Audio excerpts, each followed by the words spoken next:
Next question ਹੈ ਜੀ, ਜੇ n ਡਿਵਾਈਡਡ ਬਾਈ 5 ਤੋਂ ਬਾਕੀ 2 ਪ੍ਰਾਪਤ ਹੁੰਦਾ ਹੈ ਤਾਂ ਸੰਖਿਆ n ਦੀ ਇਕਾਈ ਦਾ ਅੰਕ ਕੀ ਹੋਵੇਗਾ। n divided by 5 gives the remaining 2, what will be the unit number of the number n। ਇੱਥੇ ਇੱਕ ਗੱਲ ਧਿਆਨ ਦੇਣ ਵਾਲੀ ਹੈ, ਸਾਨੂੰ ਜੋ ਹੈ ਨੰਬਰ n ਦਾ ਯੂਨਿਟ ਡਿਜਿਟ ਜੋ ਹੈ ਉਹ ਜੋ ਹੈ ਚੈੱਕ ਕਰਨਾ ਹੈ, ਨਾ ਕਿ ਨੰਬਰ n। ਇਸ ਕੁਐਸਚਨ ਨੂੰ ਪਹਿਲਾਂ ਸਮਝਾ ਦੇਣਾ ਹਾਂ ਵੀ ਇਸ ਕੁਐਸਚਨ ਦੇ ਵਿੱਚ ਕਿਹਾ ਕੀ ਹੈ ਇਹਨਾਂ ਨੇ। n ਡਿਵਾਈਡਡ ਬਾਈ 5 ਵੀ ਕੋਈ ਇੱਕ ਨੰਬਰ ਹੈ n, ਅਗਰ ਉਸ ਨੂੰ ਅਸੀਂ 5 ਦੇ ਨਾਲ ਡਿਵਾਈਡ ਕਰਦੇ ਹਾਂ ਸਾਨੂੰ ਰਿਮਾਈਂਡਰ 2 ਮਿਲਦਾ ਹੈ।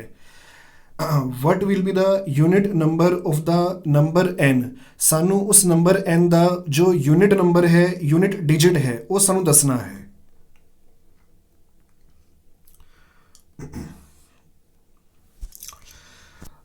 ਸਭ ਤੋਂ ਪਹਿਲਾਂ ਅਸੀਂ ਇਹ ਸਮਝਦੇ ਹਾਂ ਵੀ ਅਗਰ ਕਿਸੇ ਨੰਬਰ ਨੂੰ ਅਸੀਂ 5 ਦੇ ਨਾਲ ਡਿਵਾਈਡ ਕਰ ਰਹੇ ਹਾਂ ਤੇ ਰਿਮਾਈਂਡਰ ਸਾਨੂੰ 2 ਮਿਲ ਰਿਹਾ ਹੈ ਤਾਂ ਫਿਰ ਉਹ ਨੰਬਰ ਕੀ ਹੋ ਸਕਦਾ ਹੈ। ਦੇਖੋ, ਅਗਰ ਮੈਂ ਸਭ ਤੋਂ ਪਹਿਲਾਂ ਸਟਾਰਟਿੰਗ ਕਰਾਂ 1 ਤੋਂ, ਅਗਰ 1 ਨੂੰ ਡਿਵਾਈਡ ਕਰਾਂ 5 ਦੇ ਨਾਲ ਤਾਂ ਨੀਚੇ ਰਿਮਾਈਂਡਰ ਜੋ ਹੈ 2 ਮਿਲੇਗਾ ਨਹੀਂ।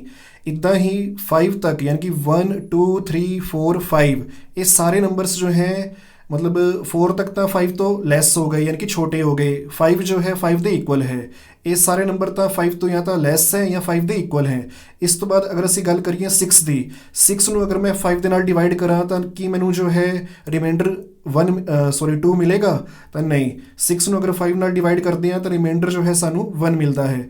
ਹੁਣ ਅਗਰ ਮੈਂ ਨੰਬਰ 7 ਨੂੰ ਲਵਾਂ, ਠੀਕ ਹੈ, ਦੇਖਣਾ ਜ਼ਰਾ, ਅਗਰ ਮੈਂ n ਨੂੰ 7 ਲੈ ਲਾਂ, ਠੀਕ ਹੈ, ਔਰ 5 ਦੇ ਨਾਲ ਡਿਵਾਈਡ ਕਰਾਂ, 5 1 ਦਾ 5 ਹੋ ਗਿਆ, ਸਬਟਰੈਕਸ਼ਨ ਤੋਂ ਬਾਅਦ 7 minus 5 that is equal to 2, ਯਾਨੀ ਕਿ ਰਿਮਾਈਂਡਰ ਜੋ ਹੈ ਸਾਨੂੰ 2 ਮਿਲ ਗਿਆ ਹੈ। ਯਾਨੀ ਕਿ 7 ਜੋ ਹੈ n ਹੋ ਸਕਦਾ ਹੈ, ਪਰ ਸਾਨੂੰ ਨੰਬਰ ਜੋ ਹੈ ਯਾਨੀ ਕਿ n ਜੋ ਹੈ ਫਾइंड आउट नहीं करना, ਸਾਨੂੰ ਜੋ ਹੈ ਯੂਨਿਟ ਡਿਜਿਟ ਜੋ ਹੈ ਫਾइंड आउट ਕਰਨਾ ਹੈ। ਹੁਣ 7 ਤਾਂ ਇਕੱਲਾ ਹੀ ਇੱਕੋ ਹੀ ਡਿਜਿਟ ਵਾਲਾ ਨੰਬਰ ਹੈ ਤਾਂ ਇਸ 'ਚ ਤਾਂ 7 ਹੀ ਵਨਸ ਪਲੇਸ ਵਾਲਾ ਯਾਨੀ ਕਿ ਯੂਨਿਟ ਪਲੇਸ ਵਾਲਾ ਨੰਬਰ ਹੋ ਗਿਆ। ਹੁਣ ਇਸ ਤੋਂ ਬਾਅਦ ਅਗਰ ਅਸੀਂ ਗੱਲ ਕਰੀਏ ਤਾਂ ਹੋਰ ਕਿਹੜੇ ਨੰਬਰ ਹੈ ਜਿਨ੍ਹਾਂ ਦੇ ਵਿੱਚ ਸਾਨੂੰ ਰਿਮਾਈਂਡਰ 2 ਮਿਲ ਸਕਦਾ ਹੈ। ਅਗਰ ਮੈਂ 7 ਤੋਂ ਬਾਅਦ 8 ਲਵਾਂ ਤਾਂ ਕੀ ਮੈਨੂੰ ਰਿਮਾਈਂਡਰ ਜੋ ਹੈ 2 ਮਿਲੇਗਾ? ਨਹੀਂ ਮਿਲੇਗਾ। ਇਸ ਤੋਂ ਬਾਅਦ ਕਿਹੜਾ ਨੰਬਰ ਹੈ ਜਿਸ 'ਚ ਮੈਨੂੰ ਰਿਮਾਈਂਡਰ ਜੋ ਹੈ 2 ਮਿਲੇਗਾ ਤਾਂ ਉਹ ਹੈ 12, ਕਿਉਂਕਿ ਅਗਰ ਮੈਂ 12 ਨੂੰ ਜ਼ਰਾ ਧਿਆਨ ਨਾਲ ਦੇਖਣਾ 5 ਦੇ ਨਾਲ ਡਿਵਾਈਡ ਕਰਦਾ ਹਾਂ, 5 2 ਦਾ 10 ਹੋ ਗਿਆ, ਠੀਕ ਹੈ, ਅਤੇ ਇਹ 12 ਦੇ ਵਿੱਚੋਂ ਅਗਰ 10 ਸਬਟਰੈਕਟ ਕਰਦੇ ਹਾਂ ਤਾਂ ਸਾਨੂੰ ਨੀਚੇ ਰਿਮਾਈਂਡਰ ਮਿਲੇਗਾ 2। ਇਹੀ ਸਾਡੀ ਕੰਡੀਸ਼ਨ ਹੈ ਨਾ ਵੀ ਸਾਨੂੰ ਜੋ ਰਿਮਾਈਂਡਰ ਹੈ ਇਹ ਤੁਸੀਂ ਦੇਖ ਸਕਦੇ ਹੋ ਉਹ ਸਾਨੂੰ 2 ਜੋ ਹੈ ਮਤਲਬ ਚਾਹੀਦਾ ਹੈ, ਬਣਾਉਣਾ ਹੈ ਸਾਨੂੰ 2, ਠੀਕ ਹੈ। ਇਟ ਮੀਨਸ ਕਿ ਇੱਕ ਤਾਂ 7 ਹੋ ਗਿਆ, ਅਗਲਾ ਜੋ ਨੰਬਰ ਹੈ ਜਿਸ ਨੂੰ 5 ਦੇ ਨਾਲ ਡਿਵਾਈਡ ਕਰਕੇ ਰਿਮਾਈਂਡਰ ਜੋ ਹੈ 2 ਮਿਲਦਾ ਹੈ ਉਹ ਹੈ 12 ਯਾਨੀ ਕਿ 12, ਠੀਕ ਹੈ। ਇੱਦਾਂ ਹੀ ਇਸ ਤੋਂ ਬਾਅਦ ਅਗਲਾ ਨੰਬਰ ਕਿਹੜਾ ਹੋਏਗਾ? ਉਹ ਹੋਏਗਾ 17। ਦੇਖੋ, ਅਗਰ ਮੈਂ 7 ਦੀ ਜਗ੍ਹਾ 'ਤੇ ਇੱਥੇ 17 ਲਿਖਦਾ ਹਾਂ ਤਾਂ 5 3 ਦਾ ਹੋ ਜਾਏਗਾ 15 ਅਤੇ 17 ਮਾਈਨਸ 15 ਰਿਮਾਈਂਡਰ ਜੋ ਹੈ ਆਊਗਾ, ਠੀਕ ਹੈ, 2 ਯਾਨੀ ਕਿ 2। ਹਾਂਜੀ, ਆਈ ਹੋਪ ਕਿ ਤੁਹਾਨੂੰ ਇਹ ਸਮਝ ਆ ਗਿਆ ਹੋਣਾ ਹੈ ਕਿ ਹੁਣ ਇਹਨਾਂ ਦੇ ਵਿੱਚ ਨਾ ਇੱਕ ਚੀਜ਼ ਨੋਟਿਸ ਕਰੋ, ਸਾਨੂੰ ਕਿਹੜੇ ਨੰਬਰਸ ਮਿਲ ਰਹੇ ਹੈ। ਸਭ ਤੋਂ ਪਹਿਲਾਂ ਸਾਨੂੰ ਮਿਲਿਆ ਸੀ 7, ਮੈਂ ਲਿਖ ਦਿੰਦਾ ਹਾਂ 7। ਉਸ ਤੋਂ ਬਾਅਦ ਸਾਨੂੰ ਨੰਬਰ ਮਿਲਿਆ 12, ਇਸ ਤੋਂ ਬਾਅਦ ਸਾਨੂੰ ਨੰਬਰ ਮਿਲਿਆ 17। ਅਗਲਾ ਨੰਬਰ ਤੁਸੀਂ ਅਗਰ ਦੇਖਣਾ ਚਾਹੁੰਦੇ ਹੋ ਤਾਂ ਦੇਖ ਸਕਦੇ ਹੋ, ਅਗਲਾ ਨੰਬਰ ਹੋਏਗਾ 22, ਕਿਉਂਕਿ ਅਗਰ 22 ਨੂੰ ਅਗਰ ਅਸੀਂ 5 ਦੇ ਨਾਲ ਡਿਵਾਈਡ ਕਰਦੇ ਹਾਂ 5 4 ਦਾ ਹੋ ਗਿਆ 20 ਅਤੇ ਨੀਚੇ ਰਿਮਾਈਂਡਰ ਆ ਗਿਆ 2, ਠੀਕ ਹੈ। ਰਿਮਾਈਂਡਰ ਜੋ ਹੈ ਸਾਨੂੰ 2 ਚਾਹੀਦਾ ਹੈ। ਅਗਲਾ ਨੰਬਰ ਹੋਏਗਾ 22। ਹੁਣ ਇਹਨਾਂ ਦੇ ਵਿੱਚ ਇੱਕ ਗੱਲ ਨੋਟਿਸ ਕਰਨ ਵਾਲੀ ਹੈ, ਸਾਨੂੰ ਇਹਨਾਂ ਨੰਬਰਸ ਦਾ ਜੋ ਯੂਨਿਟ ਪਲੇਸ ਦੇ ਉੱਪਰ ਜੋ ਨੰਬਰ ਹੈ ਵਨਸ ਪਲੇਸ ਦੇ ਉੱਪਰ ਉਹ ਸਾਨੂੰ ਨੋਟ ਡਾਊਨ ਕਰਨਾ ਹੈ। ਇੱਥੇ ਇਕੱਲਾ ਇਹ 7 ਹੈ ਤਾਂ 7 ਜੋ ਹੈ ਉਹ ਤਾਂ ਇੱਕੋ ਹੀ ਡਿਜਿਟ ਵਾਲਾ ਨੰਬਰ ਹੈ ਤਾਂ ਇੱਥੇ 7 ਹੀ ਹੋ ਗਿਆ। ਅਗਲਾ ਜੋ ਨੰਬਰ ਹੈ ਉਹ ਹੈ 12 ਦਾ ਸਾਨੂੰ ਵਨਸ ਪਲੇਸ ਵਾਲਾ ਜੋ ਨੰਬਰ ਹੈ ਉਹ ਦੇਖਣਾ ਹੈ ਤਾਂ ਵਨਸ ਪਲੇਸ ਦੇ ਉੱਪਰ ਕੀ ਆ ਰਿਹਾ ਹੈ? 2 ਆ ਰਿਹਾ ਹੈ, ਠੀਕ ਹੈ। ਅਗਲਾ ਨੰਬਰ ਹੈ 17 ਦੇ ਵਨਸ ਪਲੇਸ ਦੇ ਉੱਪਰ ਕੀ ਆ ਰਿਹਾ ਹੈ? 7 ਆ ਰਿਹਾ ਹੈ। ਹਾਂਜੀ, ਅਗਲਾ ਨੰਬਰ ਕੀ ਹੈ? 22 ਹੈ। 22 ਦੇ ਵਨਸ ਪਲੇਸ ਦੇ ਉੱਪਰ ਕਿਹੜਾ ਨੰਬਰ ਆ ਰਿਹਾ ਹੈ? 2 ਆ ਰਿਹਾ ਹੈ। ਹਾਂਜੀ, ਹੁਣ ਇੱਥੇ ਇੱਕ ਗੱਲ ਨੋਟਿਸ ਕਰੋ ਵੀ ਇੱਦਾਂ ਦੇ ਕਿਹੜੇ ਨੰਬਰ ਹੈ ਜਿਨ੍ਹਾਂ ਨੂੰ ਅਸੀਂ 5 ਦੇ ਨਾਲ ਡਿਵਾਈਡ ਕਰੀਏ ਤਾਂ ਸਾਨੂੰ ਰਿਮਾਈਂਡਰ ਜੋ ਹੈ 2 ਮਿਲਦਾ ਹੈ। 7 ਹੈ, 12 ਹੈ, 17 ਹੈ, 22 ਹੈ, ਅੱਗੇ ਵੀ ਹੋਣਗੇ। 22 ਦੇ ਵਿੱਚ ਅਗਰ ਅਸੀਂ 5 ਐਡ ਕਰ ਦਈਏ 27 ਮਿਲੇਗਾ।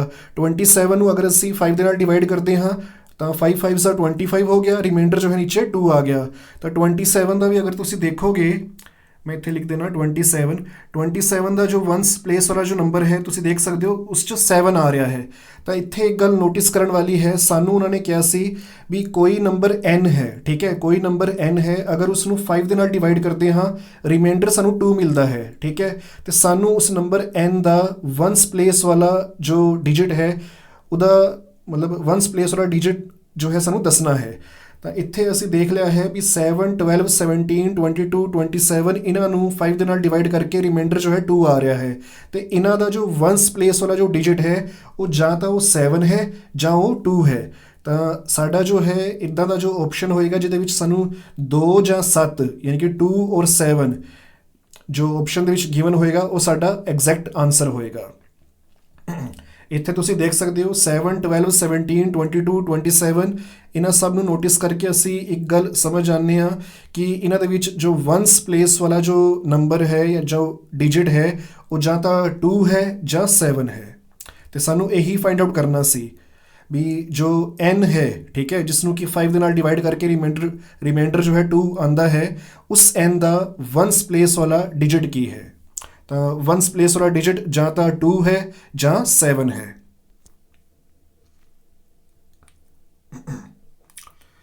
ਹਾਂਜੀ, ਇੱਥੇ ਤੁਸੀਂ ਦੇਖ ਸਕਦੇ ਹੋ ਜੋ ਆਪਸ਼ਨ C ਹੈ 2 ਜਾਂ 7, ਠੀਕ ਹੈ, ਇਹ ਸਾਡਾ ਜੋ ਹੈ ਕਰੈਕਟ ਆਨਸਰ ਹੈ। ਆਪਸ਼ਨ C 2 ਜਾਂ 7, ਠੀਕ ਹੈ, 2 ਜਾਂ 7 ਇਹ ਜੋ ਹੈ ਸਾਡਾ ਕਰੈਕਟ ਆਨਸਰ ਹੈ। ਹਾਂਜੀ, ਇਸ ਤੋਂ ਬਾਅਦ ਕੀ ਹੈ, ਕੁਐਸਚਨ ਨੰਬਰ 2 ਹੈ, ਦਿੱਤੇ ਪ੍ਰਸ਼ਨ ਲਈ ਸਹੀ ਗਲਤ ਉੱਤਰ ਚੁਣੋ। ਹਰੇਕ ਪ੍ਰਸ਼ਨ ਦਾ 1 ਅੰਕ ਹੈ। Choose the true false answer to the given question. Each question has 1 mark. ਪਹਿਲਾ ਜੋ ਪਾਰਟ ਹੈ ਉਹਦੇ ਵਿੱਚ ਹੈ ਜੀ ਵਰਗ ਦੇ ਵਿਕਰਨ ਬਰਾਬਰ ਹੁੰਦੇ ਹਨ। ਦਾ ਡਾਇਗਨਲਸ ਆਫ ਦਾ ਸਕੁਏਅਰਸ ਆਰ ਇਕੁਅਲ। ਇਹ ਸਹੀ ਹੈ ਜੀ, ਇਹ ਟਰੂ ਹੈ। ਹਾਂਜੀ, ਦਾ ਡਾਇਗਨਲਸ ਆਫ ਦਾ ਸਕੁਏਅਰਸ ਆਰ ਇਕੁਅਲ, ਵੀ ਜੋ ਸਕੁਏਅਰ ਹੁੰਦਾ ਹੈ ਉਹਦੇ ਡਾਇਗਨਲਸ ਇਕੁਅਲ ਹੁੰਦੇ ਹੈ, ਇਹ ਸਹੀ ਹੈ, ਟਰੂ ਹੈ। ਹਾਂਜੀ, ਸੈਕਿੰਡ ਹੈ ਜੀ ਕਿਸੇ ਵਰਗ ਦੀ ਇੱਕ ਭੁਜਾ ਪਤਾ ਹੈ ਤਾਂ ਇਸ ਦੀ ਰਚਨਾ ਕੀਤੀ ਜਾ ਸਕਦੀ ਹੈ। ਇਹ ਵੀ ਸਹੀ ਹੈ, ਟਰੂ ਹੈ। If one side of a square is known then its construction is possible. ਕਿਉਂਕਿ ਸਕੁਏਅਰ ਦੇ ਵਿੱਚ ਕੀ ਹੁੰਦਾ ਹੈ ਕਿ ਚਾਰੋਂ ਭੁਜਾਵਾਂ ਜੋ ਹੈ ਉਹ ਬਰਾਬਰ ਹੁੰਦੀਆਂ ਨੇ, ਜੋ 4 ਸਾਈਡਸ ਹੁੰਦੀਆਂ ਨੇ ਉਹ ਇਕੁਅਲ ਹੁੰਦੀਆਂ ਨੇ। ਅਗਰ ਸਾਨੂੰ ਇੱਕ ਸਾਈਡ ਜੋ ਹੈ ਪਤਾ ਹੈ ਤਾਂ ਫਿਰ ਅਸੀਂ ਬਾਕੀ ਦੀ ਜੋ 3 ਸਾਈਡਸ ਹੈ ਉਹ ਅਸੀਂ ਆਪਣੇ ਆਪ ਜੋ ਹੈ ਕੰਸਟਰਕਟ ਕਰ ਸਕਦੇ ਹਾਂ। ਦੇਖੋ ਇੱਦਾਂ ਅਸੀਂ ਮੰਨ ਲੈਂਦੇ ਹਾਂ ਵੀ ਸਾਨੂੰ ਜੋ ਹੈ ਏ ਬੀ ਜੋ ਹੈ ਗਿਵਨ ਹੈ ਸਾਨੂੰ, ਔਰ ਏ ਬੀ ਜੋ ਹੈ ਮੰਨ ਲੈਂਦੇ ਹਾਂ ਅਸੀਂ ਕਿ ਵੀ ਉਹ ਜੋ ਹੈ 5 ਸੈਂਟੀਮੀਟਰ ਸਾਨੂੰ ਜੋ ਹੈ ਗਿਵਨ ਹੈ। ਅਤੇ ਇਸ 'ਤੇ ਪੁਆਇੰਟ ਏ 'ਤੇ ਅਸੀਂ ਜੋ ਹੈ 90 ਡਿਗਰੀ ਯਾਨੀ ਕਿ 90 ਡਿਗਰੀ ਦਾ ਜੋ ਹੈ ਐਂਗਲ ਜੋ ਹੈ ਬਣਾਵਾਂਗੇ। ਇੱਦਾਂ ਹੀ ਅਸੀਂ ਪੁਆਇੰਟ ਬੀ 'ਤੇ ਜੋ ਹੈ ਇਹ 90 ਡਿਗਰੀ ਦਾ ਜੋ ਹੈ ਐਂਗਲ ਬਣਾਵਾਂਗੇ। ਫਿਰ ਅਸੀਂ ਕੀ ਕਰਾਂਗੇ ਵੀ ਜੋ ਏ ਬੀ 5 ਸੈਂਟੀਮੀਟਰ ਸਾਨੂੰ ਗਿਵਨ ਹੈ, ਪੁਆਇੰਟ ਏ 'ਤੇ ਰੱਖ ਕੇ ਅਸੀਂ ਜੋ ਹੈ ਇੱਥੇ ਇੱਕ 5 ਸੈਂਟੀਮੀਟਰ ਦੀ ਆਰਕ ਲਗਾਵਾਂਗੇ। ਫਿਰ ਇੱਦਾਂ ਹੀ ਪੁਆਇੰਟ ਬੀ 'ਤੇ ਅਸੀਂ ਜੋ ਹੈ ਰੱਖ ਕੇ ਇੱਕ ਇੱਦਾਂ ਜੋ ਹੈ 5 ਸੈਂਟੀਮੀਟਰ ਦੀ ਆਰਕ ਲਗਾਵਾਂਗੇ ਅਤੇ ਇੱਦਾਂ ਜੋ ਹੈ ਇਸ ਨੂੰ ਜੋ ਹੈ ਅਸੀਂ ਮਿਲਾ ਦਾਂਗੇ। ਤਾਂ ਅਗਰ ਸਾਨੂੰ ਇੱਕ ਜੋ ਹੈ ਸਾਈਡ ਅਗਰ ਨੋਨ ਹੈ ਯਾਨੀ ਕਿ ਪਤਾ ਹੈ, ਠੀਕ ਹੈ, ਸਕੁਏਅਰ ਦੀ, ਤਾਂ ਅਸੀਂ ਜੋ ਹੈ ਉਸ ਸਕੁਏਅਰ ਨੂੰ ਜੋ ਹੈ ਕੰਸਟਰਕਟ ਕਰ ਸਕਦੇ ਹਾਂ, ਉਸ ਦੀ ਕੰਸਟਰਕਸ਼ਨ ਜੋ ਹੈ ਕਰ ਸਕਦੇ ਹਾਂ।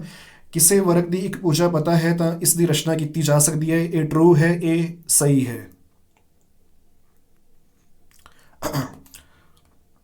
ਹਾਂਜੀ, ਅਗਲਾ ਹੈ ਜੀ ਆਇਤ ਚਿੱਤਰ ਨੂੰ ਛੜ ਗ੍ਰਾਫ ਦੇ ਨਾਮ ਨਾਲ ਵੀ ਜਾਣਿਆ ਜਾਂਦਾ ਹੈ। The histogram is also known as the bar graph. ਨਹੀਂ, ਇਹ ਜੋ ਹੈ ਸਹੀ ਨਹੀਂ ਹੈ, ਇਹ ਫੋਲਸ ਹੈ। ਕਿਉਂਕਿ ਦੇਖੋ ਜੋ ਮੈਂ ਤੁਹਾਨੂੰ ਦਿਖਾ ਦਿੰਦਾ ਹਾਂ, ਜੋ ਬਾਰ ਗ੍ਰਾਫ ਹੁੰਦਾ ਹੈ, ਬਾਰ ਗ੍ਰਾਫ ਦੇ ਵਿੱਚ ਕੀ ਹੁੰਦਾ ਹੈ, ਜਿਵੇਂ ਇਹ ਜੋ ਹੈ ਇੱਕ ਜੋ ਹੈ ਬਾਰ ਹੈ, ਠੀਕ ਹੈ, ਅਤੇ ਇਸ ਤੋਂ ਥੋੜ੍ਹਾ ਜਿਹਾ ਅੱਗੇ ਜੋ ਹੈ ਇੱਕ ਬਾਰ ਹੁੰਦੀ ਹੈ, ਫਿਰ ਇੱਦਾਂ ਜੋ ਹੈ ਇੱਕ ਹੋਰ ਜੋ ਹੈ ਬਾਰ ਹੁੰਦੀ ਹੈ, ਠੀਕ ਹੈ। ਅਤੇ ਜੋ ਹਿਸਟੋਗ੍ਰਾਮ ਹੈ ਉਹਦੇ ਵਿੱਚ ਕੀ ਹੁੰਦਾ ਹੈ ਵੀ ਜਿਵੇਂ ਇਹ ਮੰਨ ਲਓ ਵੀ ਇੱਕ ਜੋ ਹੈ ਮਤਲਬ ਰੈਕਟੈਂਗਲ ਜਾਂ ਬਾਰ ਸਾਨੂੰ ਗਿਵਨ ਹੈ, ਜੋ ਅਗਲੀ ਵਾਲੀ ਬਾਰ ਜਾਂ ਰੈਕਟੈਂਗਲ ਹੈ ਉਹ ਬਿਲਕੁਲ ਨਾਲ ਇਹਦੇ ਜੋ ਹੈ ਜੁੜਿਆ ਹੁੰਦਾ ਹੈ, ਠੀਕ ਹੈ, ਇਹ ਇੱਦਾਂ ਜੋ ਹੈ ਜੁੜਿਆ ਹੁੰਦਾ ਹੈ, ਇਹ ਇਸ ਤਰ੍ਹਾਂ ਹੋ ਗਿਆ, ਠੀਕ ਹੈ। ਤਾਂ ਹਿਸਟੋਗ੍ਰਾਮ ਔਰ ਬਾਰ ਗ੍ਰਾਫ ਇਹ ਦੋਵੇਂ ਜੋ ਹੈ ਅਲੱਗ-ਅਲੱਗ ਚੀਜ਼ਾਂ ਨੇ, ਇਹ ਦੋਵੇਂ ਸੇਮ ਨਹੀਂ ਨੇ। ਜੋ ਬਾਰ ਗ੍ਰਾਫ ਹੈ ਉਹਦੇ ਵਿੱਚ ਥੋੜ੍ਹਾ ਜਿਹਾ ਇੰਟਰਵਲ ਦਾ ਜੋ ਹੈ ਗੈਪ ਹੁੰਦਾ ਹੈ, ਇੱਕ ਯੂਨਿਟ ਦਾ ਜੋ ਹੈ ਗੈਪ ਹੁੰਦਾ ਹੈ ਬਾਰ ਗ੍ਰਾਫ ਦੇ ਵਿੱਚ, ਪਰ ਹਿਸਟੋਗ੍ਰਾਮ ਦੇ ਵਿੱਚ ਜੋ ਇਹ ਰੈਕਟੈਂਗਲਸ ਹੁੰਦੇ ਨੇ ਜਾਂ ਜੋ ਬਾਰਸ ਹੁੰਦੀਆਂ ਨੇ ਇਹ ਆਪਸ ਦੇ ਵਿੱਚ ਜੁੜੀਆਂ ਹੁੰਦੀਆਂ ਨੇ। ਤਾਂ ਹਿਸਟੋਗ੍ਰਾਮ ਔਰ ਬਾਰ ਗ੍ਰਾਫ ਜੋ ਹੈ ਇਹ ਡਿਫਰੈਂਟ ਹੁੰਦੇ ਹੈ। ਤਾਂ ਇੱਥੇ ਇਹਨਾਂ ਨੇ ਲਿਖਿਆ ਹੋਇਆ ਹੈ ਵੀ the histogram is also known as the bar graph. ਇਹ ਜੋ ਹੈ ਫॉल्स है, ये गलत है। नेक्स्ट है बहुपद 7x² माइनस x प्लस 5 विच x का गुणांक 1 है। The coefficient of x in polynomial 7x² minus x plus 1 is 1। ये जो है रोंग है। इसका रीज़न की है देखो, इन्होंने क्या है द कोफिशिएंट ऑफ x।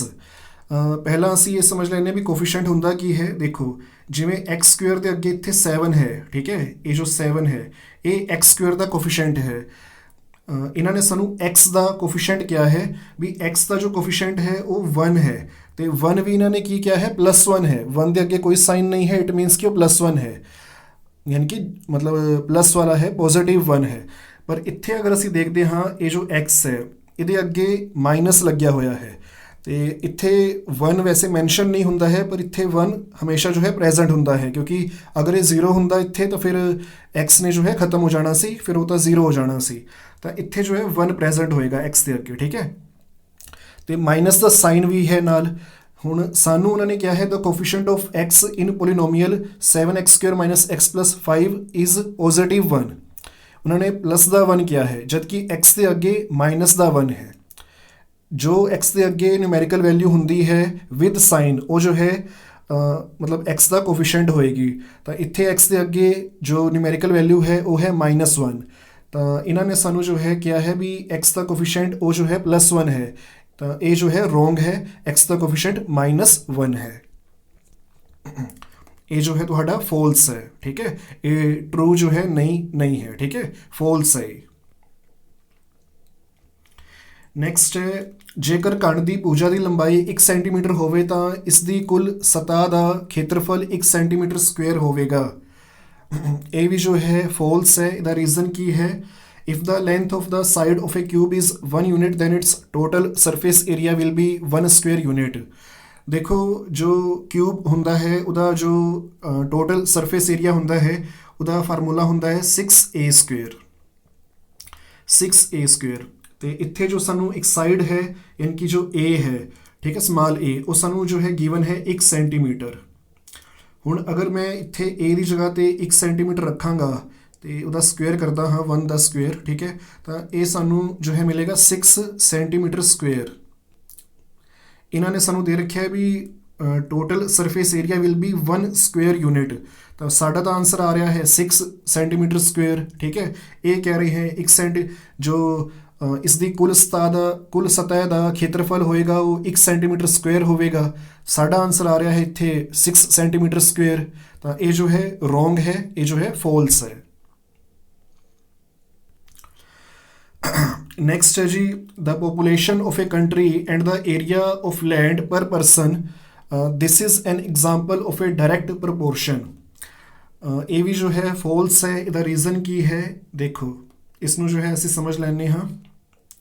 ਜਿਵੇਂ ਐਜ਼ਿਊਮ ਕਰਦੇ ਹਾਂ ਵੀ ਇਹ ਜੋ ਹੈ ਅਰਥ ਹੈ, ਠੀਕ ਹੈ। ਇਹਨਾਂ ਨੇ ਸਾਨੂੰ ਕਿਹਾ ਹੈ the population of a country and the area of land per person. ਹੁਣ ਇੱਥੇ ਅਸੀਂ ਇੱਕ ਵੈਸੇ ਹੀ ਜੋ ਹੈ ਐਗਜ਼ਾਮਪਲ ਲੈ ਕੇ ਸਮਝਦੇ ਹਾਂ ਵੀ ਜਿਵੇਂ ਇਹ ਜੋ ਹੈ ਇੱਕ ਲੈਂਡ ਮਤਲਬ ਏਰੀਆ ਆਫ ਲੈਂਡ ਹੈ, ਠੀਕ ਹੈ। ਜਿਹੜਾ ਗੋਲ ਚੱਕਰ ਜਿਹਾ ਮੈਂ ਬਣਾਇਆ ਹੈ, ਇੱਕ ਸਰਕਲ ਬਣਾਇਆ ਹੈ, ਇਹ ਜੋ ਹੈ ਏਰੀਆ ਆਫ ਲੈਂਡ ਹੈ। ਤੇ ਪਹਿਲਾਂ ਅਸੀਂ ਐਜ਼ਿਊਮ ਕਰ ਲੈਂਦੇ ਹਾਂ ਵੀ ਇੱਧਰ ਜੋ ਹੈ ਇੱਕ ਬੰਦਾ ਰਹਿੰਦਾ ਸੀ ਤੇ ਇੱਧਰ ਵੀ ਜੋ ਹੈ ਇੱਕ ਬੰਦਾ ਰਹਿੰਦਾ ਸੀ, ਠੀਕ ਹੈ। ਪਹਿਲਾਂ ਪੋਪੂਲੇਸ਼ਨ ਜੋ ਹੈ ਉਹ 2 ਸੀ, ਠੀਕ ਹੈ। ਤਾਂ ਇਸ ਟਾਈਮ ਜੋ ਸਪੇਸ ਮਿਲ ਰਹੀ ਹੈ ਦੋਵਾਂ ਨੂੰ, ਉਹ ਤੁਸੀਂ ਦੇਖ ਰਹੇ ਹੋ ਵੀ ਜੋ ਅੱਧਾ ਗੋਲਾ ਜੋ ਹੈ ਇੱਕ ਬੰਦੇ ਕੋਲ ਹੈ, ਅੱਧਾ ਗੋਲਾ ਜੋ ਹੈ ਉਹ ਦੂਜੇ ਬੰਦੇ ਕੋਲ ਹੈ। ਹੁਣ ਅਸੀਂ ਇਸ ਪੋਪੂਲੇਸ਼ਨ ਨੂੰ ਜੋ ਹੈ ਵਧਾ ਕੇ ਜੋ ਹੈ ਮੈਂ ਇੱਕ ਤੋਂ ਜੋ ਹੈ ਹੁਣ ਮਤਲਬ ਦੋਵੇਂ ਪਾਸੇ ਜੋ ਹੈ ਇੱਕ ਹੋਰ ਜੋ ਹੈ ਐਡ ਕਰਤਾ, ਠੀਕ ਹੈ। ਹੁਣ ਅਸੀਂ ਪੋਪੂਲੇਸ਼ਨ ਜੋ ਹੈ ਵਧਾ ਦਿੱਤੀ ਹੈ। ਤਾਂ ਹੁਣ ਤੁਸੀਂ ਦੇਖ ਰਹੇ ਹੋ ਵੀ ਅੱਧਾ ਗੋਲਾ ਜੋ ਹੈ ਉਹ 2 ਬੰਦਿਆਂ 'ਚ ਸ਼ੇਅਰ ਹੋ ਰਿਹਾ ਹੈ ਤੇ ਬਾਕੀ ਦਾ ਅੱਧਾ ਗੋਲਾ ਜੋ ਹੈ ਉਹ 2 ਬੰਦਿਆਂ 'ਚ ਸ਼ੇਅਰ ਹੋ ਰਿਹਾ ਹੈ। ਇਟ ਮੀਨਸ ਕਿ the population of a country and the area of land per person. ਉਹਨਾਂ ਨੇ ਕਿਹਾ ਸੀ ਵੀ ਇਹ ਡਾਇਰੈਕਟ ਪ੍ਰਪੋਰਸ਼ਨ ਦਾ ਐਗਜ਼ਾਮਪਲ ਹੈ ਵੀ ਦੇਖੋ ਅਗਰ ਜੋ ਪੋਪੂਲੇਸ਼ਨ ਵੱਧਦੀ ਹੈ ਤਾਂ ਜੋ ਏਰੀਆ ਆਫ ਲੈਂਡ ਹੈ ਯੂਜ਼ ਕਰਨ ਵਾਲਾ ਉਹ ਜੋ ਹੈ ਘਟ ਜਾਂਦਾ ਹੈ। ਦੇਖ ਸਕਦੇ ਹੋ ਇੱਥੇ ਤੁਸੀਂ, ਪਹਿਲਾਂ ਜਦੋਂ ਇੱਕ ਇੱਕ ਪਰਸਨ ਹੈਗਾ ਸੀ, ਠੀਕ ਹੈ, ਤਾਂ ਉਹਨਾਂ ਕੋਲ ਅੱਧਾ ਅੱਧਾ ਗੋਲਾ ਆ ਰਿਹਾ ਸੀ, ਠੀਕ ਹੈ। ਹੁਣ ਜਦੋਂ ਇੱਕ ਬੰਦਾ ਹੋਰ ਵੱਧ ਗਿਆ ਦੋਵੇਂ ਪਾਸੇ, ਤਾਂ ਹੁਣ ਦੋ ਦੋ ਬੰਦਿਆਂ ਨੇ ਅੱਧਾ ਅੱਧਾ ਗੋਲਾ ਜੋ ਹੈ ਇਸਤੇਮਾਲ ਕਰਨਾ ਹੈ, ਠੀਕ ਹੈ। ਅੱਧਾ ਗੋਲਾ ਦੋ ਬੰਦਿਆਂ ਕੋਲ ਹੈ, ਬਾਕੀ ਦਾ ਅੱਧਾ ਗੋਲਾ ਜੋ ਹੈ ਹੋਰ ਦੋ ਬੰਦਿਆਂ ਕੋਲ ਹੈ। ਹੁਣ ਜਗ੍ਹਾ ਜੋ ਹੈ ਕੱਟੀ ਜਾ ਰਹੀ ਹੈ, ਜਿਵੇਂ ਮਤਲਬ ਜੋ ਹੈ ਬੰਦੇ ਵੱਧੀ ਜਾ ਰਹੇ ਹੈ ਤਾਂ ਜੋ ਜਗ੍ਹਾ ਹੈ ਰਹਿਣ ਦੀ ਉਹ ਜੋ ਹੈ ਕੱਟੀ ਜਾ ਰਹੀ ਹੈ। ਤਾਂ ਇਟ ਮੀਨਸ ਇਹ ਜੋ ਹੈ ਇਨਵਰਸ ਪ੍ਰਪੋਰਸ਼ਨ ਦਾ ਐਗਜ਼ਾਮਪਲ ਹੈ ਵੀ ਜੇਕਰ ਕੋਈ ਚੀਜ਼ ਵੱਧ ਰਹੀ, ਵੀ ਜੇ ਕੋਈ ਚੀਜ਼ ਇਨਕਰੀਜ਼ ਹੋ ਰਹੀ ਹੈ ਵੱਧ ਰਹੀ ਹੈ ਤਾਂ ਦੂਜੀ ਚੀਜ਼ ਡਿਕਰੀਜ਼ ਹੋ ਰਹੀ ਹੈ। ਵੀ ਅਗਰ ਪੋਪੂਲੇਸ਼ਨ ਇਨਕਰੀਜ਼ ਹੁੰਦੀ ਹੈ ਤਾਂ ਜੋ ਏਰੀਆ ਆਫ ਲੈਂਡ ਹੈ ਜਿਸ ਨੂੰ ਕਿ ਯੂਜ਼ ਕਰਨਾ ਹੈ ਉਹ ਜੋ ਹੈ ਘਟਦਾ ਜਾਂਦਾ ਹੈ, ਡਿਕਰੀਜ਼ ਹੋ ਜਾਂਦਾ ਹੈ। ਅਗਰ ਮੈਂ ਪਰ ਪਰਸਨ ਦੀ ਗੱਲ ਕਰਾਂ, ਠੀਕ ਹੈ, ਵੀ ਜਿਵੇਂ ਕੰਟਰੀ ਦੀ ਪੋਪੂਲੇਸ਼ਨ ਜੋ ਹੈ ਉਹ ਇਨਕਰੀਜ਼ ਕਰੇਗੀ ਤਾਂ ਜੋ ਏਰੀਆ ਆਫ ਲੈਂਡ ਹੈ ਪਰ ਪਰਸਨ ਉਹ ਜੋ ਹੈ ਡਿਕਰੀਜ਼ ਕਰ ਜਾਏਗਾ। ਵੀ ਪਹਿਲਾਂ ਇੱਕ ਬੰਦਾ ਯੂਜ਼ ਕਰ ਰਿਹਾ ਸੀ ਉਸ ਏਰੀਆ ਨੂੰ, ਹੁਣ ਉੱਥੇ ਦੋ ਬੰਦੇ ਆ ਗਏ ਹੈ ਤਾਂ ਇੱਕ ਬੰਦੇ ਵਾਸਤੇ ਜੋ ਸਪੇਸ ਸੀ ਉਹ ਜੋ ਹੈ ਘਟ ਜਾਏਗਾ ਪਹਿਲੇ ਨਾਲੋਂ। ਇਹ ਜੋ ਹੈ ਐਗਜ਼ਾਮਪਲ ਹੈ ਇਨਵਰਸ ਪ੍ਰਪੋਰਸ਼ਨ ਦਾ। ਇਨਵਰਸ ਪ੍ਰਪੋਰਸ਼ਨ ਅਸੀਂ ਕਦੋਂ ਕਹਿੰਦੇ ਹੁੰਦੇ ਹਾਂ ਵੀ ਅਗਰ ਕੋਈ ਚੀਜ਼ ਇਨਕਰੀਜ਼ ਕਰਦੀ ਹੈ ਤੇ ਦੂਜੀ ਚੀਜ਼ ਜੋ ਹੈ ਉਹ ਡਿਕਰੀਜ਼ ਕਰੇ, ਯਾਨੀ ਕਿ ਅਗਰ ਇੱਕ ਚੀਜ਼ ਵੱਧਦੀ ਹੈ ਤਾਂ ਦੂਜੀ ਚੀਜ਼ ਜੋ ਹੈ ਉਹ ਘਟੇ। ਤੇ ਡਾਇਰੈਕਟ ਪ੍ਰਪੋਰਸ਼ਨ ਅਸੀਂ ਕਦੋਂ ਕਹਿੰਦੇ ਹੁੰਦੇ ਹਾਂ ਵੀ ਜਦ ਇੱਕ ਚੀਜ਼ ਇਨਕਰੀਜ਼ ਕਰ ਰਹੀ ਹੈ ਵੱਧ ਰਹੀ ਹੈ ਤਾਂ ਉਹਦੇ ਕੋਰਸਪੋਂਡਿੰਗ ਦੇ ਵਿੱਚ ਦੂਸਰੀ ਚੀਜ਼ ਵੀ ਜੋ ਹੈ ਉਹ ਵਧੇ, ਯਾਨੀ ਕਿ ਇਨਕਰੀਜ਼ ਕਰੇ। ਤਾਂ ਇੱਥੇ ਤਾਂ ਉਲਟਾ ਹੋ ਰਿਹਾ ਹੈ ਵੀ ਜੋ ਪੋਪੂਲੇਸ਼ਨ ਹੈ ਅਗਰ ਕੰਟਰੀ ਦੀ ਉਹ ਇਨਕਰੀਜ਼ ਕਰ ਰਹੀ ਹੈ ਤਾਂ area of land per person ਉਹ ਤਾਂ ਜੋ ਹੈ ਡਿਕਰੀਜ਼ ਹੋ ਰਿਹਾ ਹੈ। ਤਾਂ ਇਹ ਜੋ ਹੈ ਇਨਵਰਸ ਪ੍ਰਪੋਰਸ਼ਨ ਦਾ ਜੋ ਹੈ ਐਗਜ਼ਾਮਪਲ ਹੈ। ਤਾਂ ਇਹ ਜੋ ਹੈ ਸਾਡਾ ਫੋਲਸ ਹੈ, ਯਾਨੀ ਕਿ ਇਹ ਜੋ ਹੈ ਟਰੂ ਨਹੀਂ ਹੈ। ਨੈਕਸਟ ਹੈ 3576 ਸੰਖਿਆ 4 ਦਾ ਗੁਣਜ ਹੈ। ਹੁਣ ਇਸ ਨੂੰ ਚੈੱਕ ਕਰਨ ਵਾਸਤੇ ਅਸੀਂ ਕਰਾਂਗੇ ਕਿ ਵੀ ਜੋ ਇਹ ਨੰਬਰ ਹੈ 3576 ਇਸ ਨੂੰ ਜੋ ਹੈ ਅਸੀਂ 4 ਦੇ ਨਾਲ ਡਿਵਾਈਡ ਕਰਕੇ ਦੇਖ ਲੈਂਦੇ ਹਾਂ। ਹਾਂਜੀ, ਇਹ ਹੋ ਗਿਆ 4 9 36, 4 8 32, 5 -2 ਇਹ ਆ ਗਿਆ 3 ਤੇ 7 ਥੱਲੇ ਤੇ 4 9 36, ਹਾਂਜੀ 1 ਤੇ 6 ਤੇ 4 4 16। ਹਾਂਜੀ, ਹੁਣ ਅਸੀਂ ਦੇਖ ਸਕਦੇ ਹਾਂ ਵੀ ਇਹ ਜੋ 3576 ਹੈ ਇਹ 894 ਤੇ ਯਾਨੀ ਕਿ 894 ਤੇ ਜੋ ਹੈ ਪੂਰਾ ਕੈਂਸਲ ਆਊਟ ਹੋ ਰਿਹਾ ਹੈ, ਡਿਵਾਈਡ ਹੋ ਰਿਹਾ ਹੈ। ਤੇ ਅਗਰ ਕੋਈ ਨੰਬਰ ਜੋ ਹੈ ਕਿਸੇ ਦੂਜੇ ਨੰਬਰ ਤੋਂ ਯਾਨੀ ਕਿ ਛੋਟੇ ਨੰਬਰ ਤੋਂ ਜੋ ਹੈ ਡਿਵਾਈਡ ਹੋ ਜਾਂਦਾ ਹੈ ਤਾਂ ਉਹ ਉਸ ਦਾ ਗੁਣਜ ਵੀ ਹੁੰਦਾ ਹੈ ਤੇ ਮਲਟੀਪਲ ਵੀ ਹੁੰਦਾ ਹੈ, ਠੀਕ ਹੈ। ਇਸ ਨੂੰ ਅਸੀਂ ਇੱਦਾਂ ਵੀ ਕਹਿ ਸਕਦੇ ਹਾਂ ਵੀ ਅਗਰ ਅਸੀਂ 894 ਨੂੰ 4 ਨਾਲ ਗੁਣਾ ਕਰੀਏ ਤਾਂ ਸਾਨੂੰ ਮਿਲੇਗਾ 3576। ਦੇਖੋ ਇੱਥੇ ਇਹ ਜੋ ਹੈ 3576 ਇਹ ਜੋ ਹੈ ਇਹ 4 ਦਾ ਮਲਟੀਪਲ ਹੋ ਗਿਆ ਨਾ, ਵੀ ਅਗਰ ਅਸੀਂ 4 ਨੂੰ ਇਸ ਨੰਬਰ ਦੇ ਨਾਲ 894 ਦੇ ਨਾਲ ਜੋ ਹੈ ਮਲਟੀਪਲਾਈ ਕਰੀਏ ਤਾਂ ਸਾਨੂੰ ਜੋ ਹੈ ਮੁੜ ਕੇ 3576 ਮਿਲਦਾ ਹੈ। ਤਾਂ 3576 ਜੋ ਹੈ ਉਹ 4 ਦਾ ਮਲਟੀਪਲ ਹੈ ਤੇ ਕਿੰਨਵਾਂ ਮਲਟੀਪਲ ਹੈ 894 ਜੋ ਹੈ ਮਲਟੀਪਲ ਹੈ, ਠੀਕ ਹੈ। ਵੀ ਅਗਰ ਅਸੀਂ 4 ਨੂੰ 894 ਦੇ ਨਾਲ ਗੁਣਾ ਕਰਦੇ ਹਾਂ ਤਾਂ ਸਾਨੂੰ ਜੋ ਹੈ 3576 ਮਿਲ ਜਾਂਦਾ ਹੈ। 4 ਦਾ ਮਲਟੀਪਲ ਹੈ 3576। ਤਾਂ ਇਹ ਜੋ ਹੈ ਤੁਹਾਡਾ ਜੋ ਹੈ ਟਰੂ ਹੈ, ਠੀਕ ਹੈ। ਹਾਂਜੀ, ਨੈਕਸਟ ਹੈ ਜੀ ਦਿੱਤੀ ਗਈ ਸਾਰਣੀ ਸੇਬਾਂ ਦਾ ਮੁੱਲ ਇੱਕ ਸੁਤੰਤਰ ਚੱਲ ਹੈ, ਸਹੀ ਜਾਂ ਗਲਤ। Given the table the value of apples is an independent variable. ਹੁਣ ਇਹ ਇੰਡੀਪੈਂਡੈਂਟ ਵੇਰੀਏਬਲ ਦਾ ਮੀਨਿੰਗ ਕੀ ਹੁੰਦਾ ਹੈ ਇਹ ਮੈਂ ਸਮਝਾ ਦਿੰਦਾ ਤੁਹਾਨੂੰ। ਦੇਖੋ ਸਾਨੂੰ ਟੇਬਲ ਦੇ ਵਿੱਚ ਨੀਚੇ ਯਾਨੀ ਕਿ ਜੋ ਸਾਰਣੀ ਦਿੱਤੀ ਗਈ ਹੈ ਉਸ ਦੇ ਵਿੱਚ ਸਾਨੂੰ ਦਿੱਤਾ ਗਿਆ ਹੈ ਸੇਬਾਂ ਦੀ ਮਾਤਰਾ ਕਿਲੋਗ੍ਰਾਮ ਵਿੱਚ ਤੇ ਸੇਬਾਂ ਦਾ ਮੁੱਲ ਰੁਪੀਸ ਦੇ ਵਿੱਚ। The amount of apples in kilogram, ਵੀ 2 ਕਿਲੋਗ੍ਰਾਮ ਐਪਲਸ ਦਾ ਜੋ ਪ੍ਰਾਈਸ ਹੈ ਉਹ ਹੈ 120 ਯਾਨੀ ਕਿ 120 ਰੁਪਏ। ਤੇ 4 ਕਿਲੋਗ੍ਰਾਮ ਜੋ ਐਪਲਸ ਹੈ ਉਹਨਾਂ ਦਾ ਜੋ ਪ੍ਰਾਈਸ ਹੈ ਉਹ ਹੈ 240 ਰੁਪੀਸ। 6 ਕਿਲੋਗ੍ਰਾਮ ਜੋ ਐਪਲਸ ਹੈ ਉਹਨਾਂ ਦਾ ਜੋ ਪ੍ਰਾਈਸ ਹੈ ਉਹ 360 ਰੁਪੀਸ ਹੈ। ਇਹਨਾਂ ਨੇ ਸਾਨੂੰ ਕਿਹਾ ਹੈ the value of apples is an independent variable. Value ਦਾ ਮਤਲਬ ਕੀ ਹੈ ਵੀ ਜੋ ਪ੍ਰਾਈਸ ਹੈ, ਠੀਕ ਹੈ, ਜੋ ਮੁੱਲ ਹੈ ਉਹਨਾਂ ਦਾ, ਠੀਕ ਹੈ, ਸੇਬਾਂ ਦਾ। ਇਹਨਾਂ ਨੇ ਸਾਨੂੰ ਕਿਹਾ ਹੈ ਇੰਡੀਪੈਂਡੈਂਟ ਵੇਰੀਏਬਲ। ਇੰਡੀਪੈਂਡੈਂਟ ਵੇਰੀਏਬਲ ਤੇ ਪੰਜਾਬੀ ਦੇ ਵਿੱਚ ਇਹਨਾਂ ਨੇ ਵਰਡ ਯੂਜ਼ ਕੀਤਾ ਹੈ ਸੁਤੰਤਰ ਚੱਲ। ਹੁਣ ਇਹ ਇੰਡੀਪੈਂਡੈਂਟ ਵੇਰੀਏਬਲ ਦਾ ਮੀਨਿੰਗ ਕੀ ਹੁੰਦਾ ਹੈ ਵੀ ਜੋ ਇਹ ਵੈਲਿਊ ਆਫ ਐਪਲਸ ਹੈ, ਵੈਲਿਊ ਆਫ ਐਪਲਸ ਕੀ ਹੈ 120 ਹੈ, 240 ਹੈ ਤੇ 360 ਹੈ। ਉਸ ਨੂੰ ਅਸੀਂ ਕਦੋਂ ਇੰਡੀਪੈਂਡੈਂਟ ਵੇਰੀਏਬਲ ਕਹਿ ਸਕਦੇ ਹਾਂ ਅਗਰ ਉਹ ਜੋ ਹੈ ਇਸ ਦੇ ਉੱਪਰ ਯਾਨੀ ਕਿ ਜੋ ਅਮਾਉਂਟ ਹੈ ਐਪਲਸ ਦਾ, ਯਾਨੀ ਕਿ ਜੋ ਸੇਬਾਂ ਦੀ ਜੋ ਮਾਤਰਾ ਹੈ, ਯਾਨੀ ਕਿ ਜੋ ਵਜਨ ਹੈ, ਭਾਰ ਹੈ ਕਿਲੋਗ੍ਰਾਮ ਦੇ ਵਿੱਚ, ਜੋ ਇਹ ਜੋ ਅਮਾਉਂਟ ਹੈ ਨਾ 120 240 360, ਅਗਰ ਉਹ ਐਪਲਸ ਦੇ ਵਜਨ ਦੇ ਉੱਪਰ ਯਾਨੀ ਕਿ ਕਿਲੋਗ੍ਰਾਮ ਦੇ ਵਿੱਚ ਜੋ ਵਜਨ ਸਾਨੂੰ ਗਿਵਨ ਹੈ ਉਸ ਦੇ ਉੱਪਰ ਅਗਰ ਉਹ ਡਿਪੈਂਡ ਨਹੀਂ ਕਰਦਾ ਤਾਂ ਅਸੀਂ ਕਹਿ ਸਕਦੇ ਹਾਂ ਵੀ ਉਹ ਇੰਡੀਪੈਂਡੈਂਟ ਵੇਰੀਏਬਲ ਹੈ। ਹੁਣ ਇੱਥੇ ਤਾਂ ਪਤਾ ਚੱਲ ਰਿਹਾ ਵੀ ਜਿਵੇਂ ਅਗਰ 2 ਕਿਲੋਗ੍ਰਾਮ ਐਪਲ ਹੈ ਤਾਂ ਉਹਨਾਂ ਦਾ ਜੋ ਪ੍ਰਾਈਸ ਹੈ ਉਹ 120 ਹੈ। ਫਿਰ ਅਗਰ ਐਪਲ ਦਾ ਜੋ ਵਜਨ ਵਧਾ ਦਿੱਤਾ ਯਾਨੀ ਕਿ 2 ਤੋਂ ਅਸੀਂ 4 ਕਰ ਦਿੱਤਾ ਤਾਂ ਜੋ ਪ੍ਰਾਈਸ ਹੈ ਉਹ ਵੀ ਵੱਧ ਗਿਆ, 240 ਹੋ ਗਿਆ। ਫਿਰ ਅਗਰ 4 ਤੋਂ 6 ਹੋ ਗਿਆ ਮਤਲਬ 6 ਕਿਲੋਗ੍ਰਾਮ ਜੋ ਐਪਲ ਹੈ ਉਹਨਾਂ ਦਾ ਪ੍ਰਾਈਸ ਜੋ ਹੈ ਉਹ 360 ਹੈ। ਵੀ ਅਗਰ ਜੋ weight ਹੈ ਐਪਲ ਦਾ ਯਾਨੀ ਕਿ ਜੋ ਸੇਬਾਂ ਦੀ ਜੋ ਮਾਤਰਾ ਹੈ ਕਿਲੋਗ੍ਰਾਮ ਦੇ ਵਿੱਚ ਅਗਰ ਉਹ ਵੱਧ ਰਹੀ ਹੈ, 2 ਤੋਂ 4 ਹੋ ਰਹੀ ਹੈ, 4 ਤੋਂ 6 ਹੋ ਰਹੀ ਹੈ, ਤਾਂ ਜੋ ਪ੍ਰਾਈਸ ਹੈ ਐਪਲਸ ਦਾ, ਜੋ ਸੇਬਾਂ ਦਾ ਜੋ ਮੁੱਲ ਹੈ ਉਹ ਵੀ ਜੋ ਹੈ ਵੱਧ ਰਿਹਾ ਹੈ, 120 ਹੋ ਰਿਹਾ ਹੈ। ਫਿਰ 4 ਕਿਲੋਗ੍ਰਾਮ ਦਾ 240 ਹੋ ਰਿਹਾ ਹੈ, ਫਿਰ 6 ਕਿਲੋਗ੍ਰਾਮ ਦਾ 360 ਹੋ ਰਿਹਾ ਹੈ। ਤਾਂ ਇਟ ਮੀਨਸ ਕਿ ਜੋ ਪ੍ਰਾਈਸ ਹੈ ਐਪਲਸ ਦਾ ਉਹ ਜੋ ਹੈ ਸੇਬਾਂ ਦੀ ਮਾਤਰਾ ਜੋ ਕਿਲੋਗ੍ਰਾਮ ਦੇ ਵਿੱਚ ਹੈ ਉਸ ਦੇ ਉੱਪਰ ਡਿਪੈਂਡ ਕਰ ਰਿਹਾ ਹੈ। ਇੱਥੇ ਇਹਨਾਂ ਨੇ ਕਿਹਾ ਹੈ ਸਾਨੂੰ ਇੰਡੀਪੈਂਡੈਂਟ ਵੇਰੀਏਬਲ, ਵੀ ਇੰਡੀਪੈਂਡੈਂਟ ਵੇਰੀਏਬਲ ਦਾ ਮਤਲਬ ਇਹ ਹੁੰਦਾ ਵੀ ਉਹ ਡਿਪੈਂਡ ਨਹੀਂ ਕਰ ਰਿਹਾ। ਪਰ ਇੱਥੇ ਤਾਂ ਸਾਰਣੀ ਨੂੰ ਦੇਖ ਕੇ, ਟੇਬਲ ਨੂੰ ਦੇਖ ਕੇ ਸਾਨੂੰ ਪਤਾ ਚੱਲ ਰਿਹਾ ਹੈ ਵੀ ਅਗਰ ਸੇਬ 2 ਕਿਲੋਗ੍ਰਾਮ ਹੈ ਤਾਂ ਉਹਨਾਂ ਦਾ ਪ੍ਰਾਈਸ 120 ਹੈ, ਔਰ ਅਗਰ 2 ਕਿਲੋਗ੍ਰਾਮ ਤੋਂ ਵਧਾ ਕੇ ਅਗਰ ਅਸੀਂ 4 ਕਿਲੋਗ੍ਰਾਮ ਕਰ ਰਹੇ ਹਾਂ ਤਾਂ ਪ੍ਰਾਈਸ 240 ਹੋ ਰਿਹਾ ਹੈ। ਫਿਰ ਅਸੀਂ 6 ਕਿਲੋਗ੍ਰਾਮ ਕਰ ਰਹੇ ਹਾਂ ਤਾਂ ਪ੍ਰਾਈਸ 360 ਹੋ ਰਿਹਾ ਹੈ।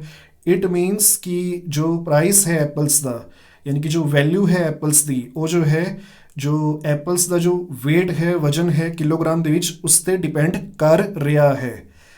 ਇਹਨਾਂ ਨੇ ਸਾਨੂੰ ਕਿਹਾ ਸੀ the value of apples is an independent variable, ਸੇਬਾਂ ਦਾ ਮੁੱਲ ਇੱਕ ਸੁਤੰਤਰ ਚੱਲ ਹੈ, ਤਾਂ ਇਹਦਾ ਆਨਸਰ ਹੋਏਗਾ ਫੋਲਸ। ਠੀਕ ਹੈ ਵੀ ਇਹ ਜੋ ਹੈ ਸਹੀ ਨਹੀਂ ਹੈ, ਇਹ ਜੋ ਹੈ ਗਲਤ ਹੈ, ਫੋਲਸ ਹੈ।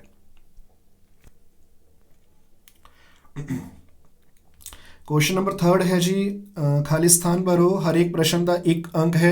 Fill in the blanks, each question has 1 mark. पहला है जी, आयत का हर एक कोण डैश ਦਾ ਹੁੰਦਾ ਹੈ। ठीक है, each angle of A rectangle is dash. ਤਾਂ ਜੋ ਰੈਕਟੈਂਗਲ ਹੈ ਉਸ ਦਾ ਹਰ ਇੱਕ ਜੋ ਕੋਣ ਹੁੰਦਾ ਹੈ ਉਹ 90 ਡਿਗਰੀ ਦਾ ਹੁੰਦਾ ਹੈ। ਤਾਂ ਸਾਡਾ ਜੋ ਇਹ ਆਨਸਰ ਹੈ 90 ਡਿਗਰੀ, ਇਹ ਅਸੀਂ ਇੱਥੇ ਫਿਲ ਕਰਨਾ ਹੈ 90 ਡਿਗਰੀ। ਠੀਕ ਹੈ ਹਾਂਜੀ। ਇਸ ਤੋਂ ਬਾਅਦ ਸਾਡੇ ਕੋਲ ਹੈ ਜੀ, ਦਿੱਤੇ ਗਏ ਪਾਈ ਚਾਰਟ ਵਿੱਚ ਇੱਕ ਸਕੂਲ ਦੇ ਲੜਕੇ ਅਤੇ ਲੜਕੀਆਂ ਦੀ ਪ੍ਰਤੀਸ਼ਤ ਦਰਸਾਈ ਗਈ ਹੈ। ਜੇਕਰ ਇਸ ਸਕੂਲ ਦੇ ਕੁੱਲ ਵਿਦਿਆਰਥੀਆਂ ਦੀ ਗਿਣਤੀ 500 ਹੋਵੇ ਤਾਂ ਲੜਕੀਆਂ ਦੀ ਗਿਣਤੀ ਡੈਸ਼ ਹੋਵੇਗੀ। ਦੇਖੋ ਤੁਸੀਂ ਦੇਖ ਸਕਦੇ ਹੋ ਵੀ ਜੋ ਫਿਗਰ ਦੇ ਵਿੱਚ ਦੇਖ ਸਕਦੇ ਹਾਂ ਅਸੀਂ ਵੀ ਜੋ ਲੜਕੀਆਂ ਨੇ ਉਹ ਜੋ ਹੈ 50% ਨੇ ਅਤੇ ਜੋ ਲੜਕੇ ਨੇ ਉਹ ਵੀ ਜੋ ਹੈ 50% ਨੇ, ਯਾਨੀ ਕਿ 50% ਨੇ। ਅਤੇ ਹੁਣ ਸਾਡੇ ਕੋਲ ਜੋ ਕੁੱਲ ਮਤਲਬ ਜੋ ਵਿਦਿਆਰਥੀ ਦਿੱਤੇ ਗਏ ਹੈ, ਕੁੱਲ ਵਿਦਿਆਰਥੀਆਂ ਦੀ ਗਿਣਤੀ 500 ਹੈ। ਠੀਕ ਹੈ, ਤਾਂ ਹੁਣ ਅਸੀਂ ਲੜਕੀਆਂ ਦੀ ਮਤਲਬ ਜੋ ਹੈ ਉਹ ਗਿਣਤੀ ਦੱਸਣੀ ਹੈ। ਤਾਂ ਕਰਾਂਗੇ ਕਿ ਅਸੀਂ ਵੀ ਜੋ 500 ਜੋ ਕੁੱਲ ਵਿਦਿਆਰਥੀ ਦਿੱਤੇ ਗਏ ਹੈ ਉਸ ਦਾ ਅਸੀਂ ਜੋ ਲੜਕੀਆਂ ਦਾ ਸਾਨੂੰ ਜੋ ਪ੍ਰਤੀਸ਼ਤ ਦਿੱਤਾ ਗਿਆ ਹੈ ਯਾਨੀ ਕਿ ਜੋ ਪਰਸੈਂਟੇਜ ਸਾਨੂੰ ਦਿੱਤੀ ਗਈ ਹੈ 50% ਦਿੱਤੀ ਗਈ ਹੈ, ਅਤੇ ਪਰਸੈਂਟੇਜ ਨੂੰ ਹਟਾ ਕੇ ਅਸੀਂ ਜੋ ਹੈ 50 ਦਾ ਜੋ ਪਰਸੈਂਟੇਜ ਹੈ ਉਸ ਨੂੰ ਹਟਾ ਕੇ ਜੋ ਹੈ ਅਸੀਂ ਨੀਚੇ 100 ਯਾਨੀ ਕਿ 100 ਜੋ ਹੈ ਲਗਾਵਾਂਗੇ ਡਿਨੋਮੀਨੇਟਰ ਦੇ ਵਿੱਚ। ਹੁਣ 100 ਦੀ ਜਿਹੜੀ 2 ਜ਼ੀਰੋਜ਼ ਹੈ ਉਹ 500 ਦੀ 2 ਜ਼ੀਰੋਜ਼ ਦੇ ਨਾਲ ਕੈਂਸਲ ਆਊਟ ਹੋ ਗਈ, ਅਤੇ 50 ਨੂੰ ਜਦੋਂ ਅਸੀਂ 5 ਦੇ ਨਾਲ ਮਲਟੀਪਲਾਈ ਕਰਾਂਗੇ ਸਾਨੂੰ ਮਿਲੇਗਾ 250 ਯਾਨੀ ਕਿ 250। ਠੀਕ ਹੈ 250। इट मीन्स कि जो लड़कियां की गिनती है वो जो है 250 है, इनकी 250 है, 250 है। कुल विद्यार्थी है कि साढ़े कोल 500 तो उन्होंने 50% यानी कि 50% लड़कियां सी, प्रतिशत का साइन हटा के परसेंटेज का साइन हटा के असी 100 जो है डिनोमीनेटर के लगाया, तो 100 तो 500 की 2 जीरोस आपस के कैंसल आउट हो गई, तो 5 ਨੂੰ 50 ਨਾਲ मल्टीप्लाई करके सानू जो है आंसर मिला है 250 यानी कि 250 यानी कि 250। साडा आंसर होएगा 250।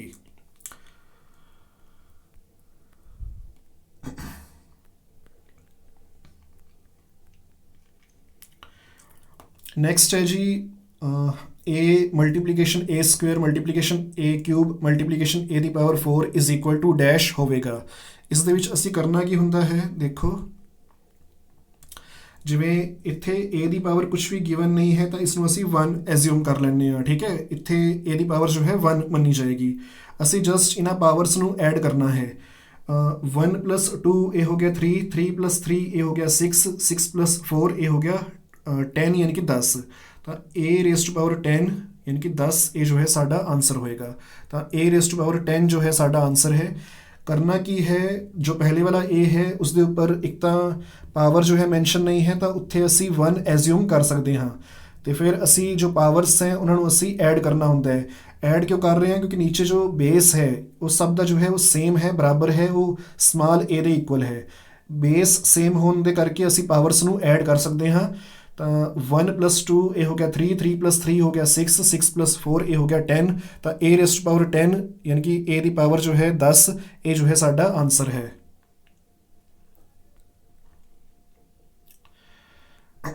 ਨੈਕਸਟ ਹੈ, ਜੇਕਰ ਇੱਕ ਵਰਗਾਕਾਰ ਕਾਗਜ਼ ਦੀ ਇੱਕ ਭੁਜਾ ਦੀ ਲੰਬਾਈ 7.5 ਸੈਂਟੀਮੀਟਰ ਹੋਵੇ ਤਾਂ ਇਸ ਕਾਗਜ਼ ਦਾ ਪਰਿਮਾਪ ਡੈਸ਼ ਹੋਵੇਗਾ। If the length of a side of square paper is 7.5 centimetre then the perimeter of this paper will be dash. ਕਿਉਂਕਿ ਇੱਥੇ ਸਕੁਅਰ ਦੀ ਗੱਲ ਹੋ ਰਹੀ ਹੈ ਤੇ ਸਕੁਅਰ ਦਾ ਸਾਨੂੰ ਜੋ ਹੈ ਪੈਰੀਮੀਟਰ ਜੋ ਹੈ ਫਾਈਂਡ ਆਊਟ ਕਰਨਾ ਹੈ। ਤਾਂ ਸਿੰਪਲ ਜਿਹਾ ਹੈ, ਅਸੀਂ ਇੱਥੇ ਇੱਕ ਫਾਰਮੂਲਾ ਯੂਜ਼ ਕਰਾਂਗੇ, ਉਹ ਹੁੰਦਾ ਹੈ ਸਕੁਅਰ ਦੇ ਪੈਰੀਮੀਟਰ ਦਾ ਫਾਰਮੂਲਾ ਹੁੰਦਾ ਹੈ ਜੀ 4 ਮਲਟੀਪਲੀਕੇਸ਼ਨ ਸਾਈਡ। ਹਾਂਜੀ, ਤੇ ਸਾਈਡ ਸਾਨੂੰ ਗਿਵਨ ਹੈ 7.5 7.5, ਠੀਕ ਹੈ। ਤਾਂ ਇੱਥੇ ਮਲਟੀਪਲਾਈ ਕਰ ਲੈਂਦੇ ਹਾਂ ਜੀ। 4 5 ਦਾ ਇਹ ਹੋ ਗਿਆ 20 ਤੇ 2 ਜੋ ਹੈ ਅੱਗੇ ਕੈਰੀ ਹੋ ਗਿਆ। 4 7 ਦਾ 28 + 2 ਇਹ ਹੋ ਗਿਆ 30 ਤੇ ਇਹ ਵਾਲਾ ਜੋ ਡੈਸੀਮਲ ਹੈ ਉਹ ਇੱਥੇ ਲੱਗੇਗਾ, ਠੀਕ ਹੈ। ਤਾਂ 30.0 ਯਾਨੀ ਕਿ 30 ਹੋ ਗਿਆ, 30 ਸੈਂਟੀਮੀਟਰ ਹੋ ਗਿਆ ਸਾਡਾ ਜੋ ਇਹ ਪੈਰੀਮੀਟਰ ਹੈ। ਹਾਂਜੀ, ਇੱਥੇ ਸਾਨੂੰ ਪੈਰੀਮੀਟਰ ਜੋ ਹੈ ਫਾਈਂਡ ਆਊਟ ਕਰਨਾ ਸੀ। ਤਾਂ ਇਹ ਤੁਸੀਂ ਦੇਖ ਸਕਦੇ ਹੋ 49 ਦੇ ਨਾਲ ਇਹਨਾਂ ਨੇ ਸੈਂਟੀਮੀਟਰ ਸਕੁਅਰ ਲਗਾਇਆ ਹੋਇਆ ਹੈ। ਇਹ ਤਾਂ ਹੋ ਹੀ ਨਹੀਂ ਸਕਦਾ, ਪੈਰੀਮੀਟਰ ਦੇ ਵਿੱਚ ਕਦੇ ਵੀ ਜੋ ਹੈ ਯੂਨਿਟਸ ਦੇ ਵਿੱਚ ਸੈਂਟੀਮੀਟਰ ਸਕੁਅਰ ਨਹੀਂ ਆਏਗਾ। ਤਾਂ ਸਾਡਾ ਜੋ ਹੈ ਆਨਸਰ ਹੈ ਉਹ ਹੈ 30 ਸੈਂਟੀਮੀਟਰ ਯਾਨੀ ਕਿ 30 ਸੈਂਟੀਮੀਟਰ।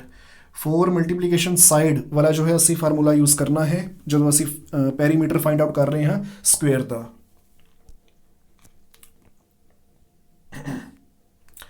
ਨੈਕਸਟ ਹੈ, ਇੱਕ ਵਿਸ਼ੇਸ਼ ਪ੍ਰਕਾਰ ਦੇ 5 ਮੀਟਰ ਕੱਪੜੇ ਦਾ ਮੁੱਲ 250 ਰੁਪਏ ਯਾਨੀ ਕਿ 250 ਰੁਪਏ ਹੋਵੇ ਤਾਂ 2 ਮੀਟਰ ਕੱਪੜੇ ਦਾ ਮੁੱਲ ਡੈਸ਼ ਹੋਵੇਗਾ, ਰੁਪਏ ਹੋਵੇਗਾ। If the price of a special type of 5 metre cloth is ₹250 then the price of 2 metre cloth will be ₹dash.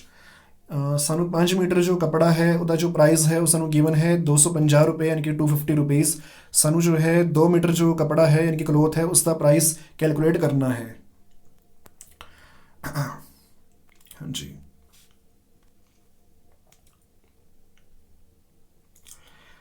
ਇਸ ਦੇ ਵਿੱਚ ਅਸੀਂ ਕਰਦੇ ਕੀ ਹਾਂ, ਯੂਨਿਟਰੀ ਮੈਥਡ ਦਾ ਅਸੀਂ ਯੂਜ਼ ਕਰ ਸਕਦੇ ਹਾਂ। ਯੂਨਿਟਰੀ ਮੈਥਡ ਕੀ ਹੁੰਦਾ ਹੈ, ਦੇਖੋ ਯੂਨਿਟਰੀ ਮੈਥਡ ਦੇ ਵਿੱਚ ਅਸੀਂ ਇਹ ਲਿਖਦੇ ਹੁੰਦੇ ਹਾਂ ਵੀ ਜਿਵੇਂ 5 ਮੀਟਰ ਜੋ ਕਲੋਥ ਹੈ, ਠੀਕ ਹੈ, ਉਸ ਦਾ ਜੋ ਪ੍ਰਾਈਸ ਹੈ 5 ਮੀਟਰ ਕਲੋਥ ਦਾ ਪ੍ਰਾਈਸ ਜੋ ਹੈ ਉਹ ਹੈ ਸਾਡਾ ₹250।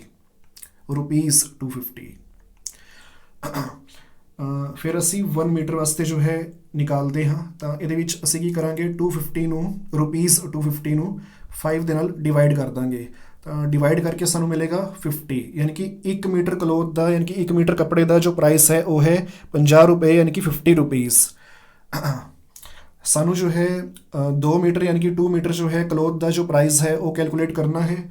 ਤਾਂ 2 ਮੀਟਰ ਵਾਸਤੇ ਅਸੀਂ ਕੀ ਕਰਾਂਗੇ, 2 ਮੀਟਰ ਵਾਸਤੇ ਅਸੀਂ ਕੀ ਕਰਾਂਗੇ, ਜੋ 1 ਮੀਟਰ ਦਾ ਜੋ ਪ੍ਰਾਈਸ ਆਇਆ ਹੈ ਯਾਨੀ ਕਿ ₹50 ਉਸ ਨੂੰ ਜੋ ਹੈ 2 ਦੇ ਨਾਲ ਮਲਟੀਪਲਾਈ ਕਰ ਦਾਂਗੇ, 2 ਦੇ ਨਾਲ, ਠੀਕ ਹੈ।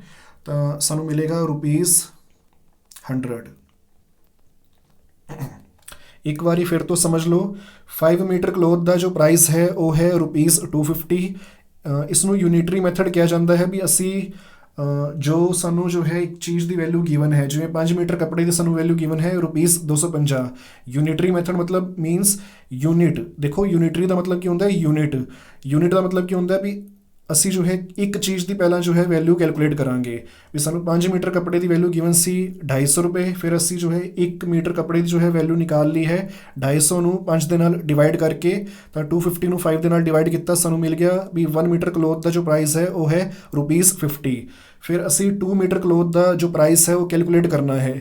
ਤਾਂ ਜੋ 1 ਮੀਟਰ ਯਾਨੀ ਕਿ 1 ਮੀਟਰ ਕਲੋਥ ਦਾ ਪ੍ਰਾਈਸ ਆਇਆ ਹੈ ₹50, ਉਸ ਨੂੰ ਅਸੀਂ 2 ਦੇ ਨਾਲ ਜੋ ਕਿ ਸਾਨੂੰ ਕੈਲਕੂਲੇਟ ਕਰਨਾ ਹੈ 2 ਮੀਟਰ ਕੱਪੜੇ ਦਾ ਪ੍ਰਾਈਸ, ਠੀਕ ਹੈ, 2 ਦੇ ਨਾਲ ਜੋ ਹੈ ਮਲਟੀਪਲਾਈ ਕਰਾਂਗੇ। ₹50 multiplication 2 that is equal to ₹100। It means ਕਿ 2 ਮੀਟਰ ਕਲੋਥ ਦਾ ਜੋ ਪ੍ਰਾਈਸ ਹੈ 2 ਮੀਟਰ कपड़े का जो प्राइस है, जो मूल है वो है ₹100 यानी कि 100 रुपये।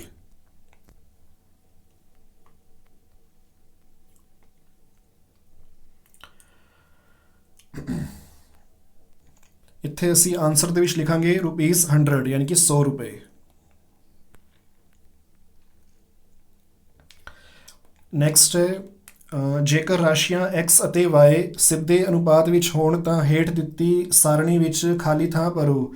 If the variable x and y are in direct proportion, ਇਹਨਾਂ ਨੇ ਸਾਨੂੰ ਮੈਂਸ਼ਨ ਕਰ ਦਿੱਤਾ ਹੈ ਵੀ ਡਾਇਰੈਕਟ ਪ੍ਰਪੋਰਸ਼ਨ ਦੇ ਵਿੱਚ ਜੋ ਹੈ x ਔਰ y ਹੈ, ਠੀਕ ਹੈ, ਵੇਰੀਏਬਲਸ। ਫਿਲ ਇਨ ਦਾ ਬਲੈਂਕਸ ਇਨ ਦਾ ਟੇਬਲ ਬਿਲੋ। ਹੁਣ ਅਗਰ ਡਾਇਰੈਕਟ ਪ੍ਰਪੋਰਸ਼ਨ ਦੇ ਵਿੱਚ ਹੋਣ, ਦੇਖੋ ਸਾਨੂੰ ਇੱਥੇ ਜੋ ਹੈ ਫਿਲ ਕਰਨਾ ਹੈ।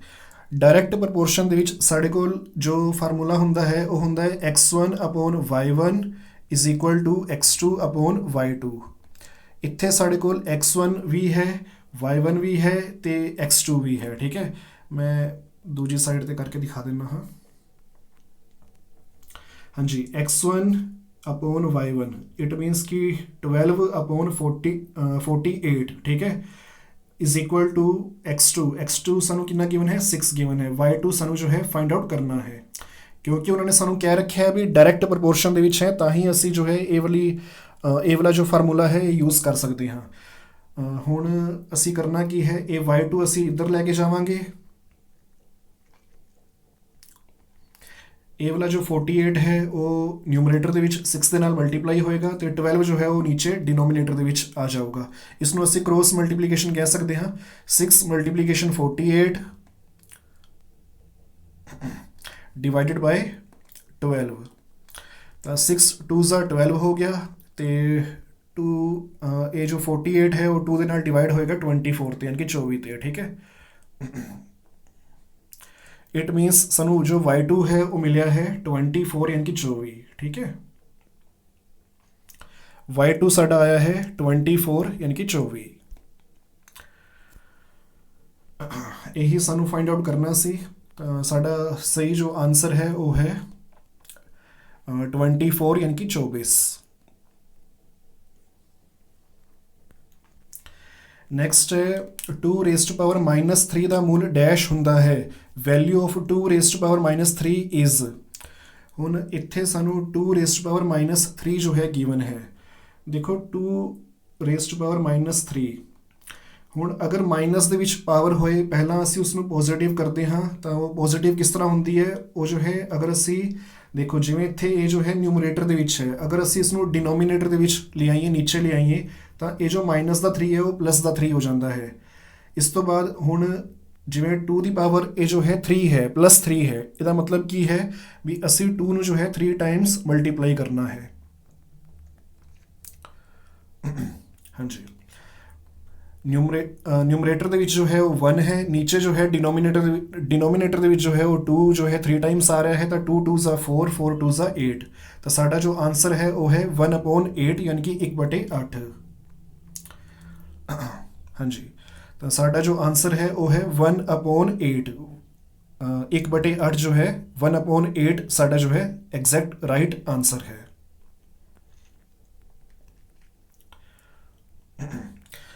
ਨੈਕਸਟ ਹੈ ਜੀ, ਇੱਕ ਸੰਖਿਆ ਜਿਸ ਦਾ ਇਕਾਈ ਅੰਕ 5 ਹੋਵੇ ਹਮੇਸ਼ਾ ਸੰਖਿਆ ਡੈਸ਼ ਦਾ ਇੱਕ ਗੁਣਜ ਹੁੰਦੀ ਹੈ। A number whose unit digit is 5 is always a multiple of the number। ਅਗਰ ਕਿਸੇ ਵੀ ਨੰਬਰ ਦਾ ਜੋ ਵਨਸ ਪਲੇਸ ਹੈ, ਠੀਕ ਹੈ, ਜਿਵੇਂ ਕਿ ਐਗਜ਼ਾਮਪਲ ਦੇ ਤੌਰ ਤੇ ਅਸੀਂ ਕੁਝ ਨੰਬਰਸ ਲੈ ਲੈਂਦੇ ਹਾਂ।